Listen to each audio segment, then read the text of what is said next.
एक साधू बाबा येतो पीठ मागायला. एक आजी त्याला पीठ देते आणि त्याला बोलते की मला खूप राग येतो, तर माझ्या काही रागावर उपाय आहे का?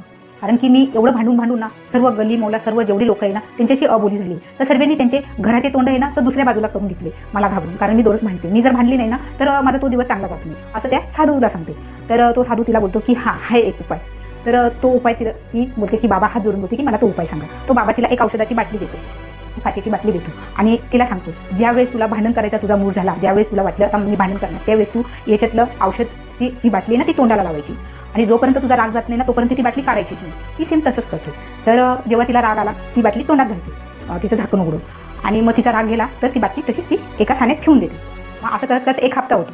तर तो बाबा परत ती पीठ मागायला येतो. ती त्या बाबाचे पक्के पाय धरते की बाबा एक हप्त्यात माझं कोणाशीही भांडण झालं नाही, तुमचं औषध ना खूप असर करून गेलं माझ्यावर. तर त्यावेळेस तो बाबा बोलतो त्याच्यात औषध नव्हतं, ती रिकामी बाटली होती, पण तुला जर मी तोंड बंद करायला लावलं असतं तर तू तोंड बंद केलं नसतं. तर ती बाटली तुला तोंडात टाकायला लावली, ती काय औषधाची नव्हती, त्याच्याने तुझं तोंड बंद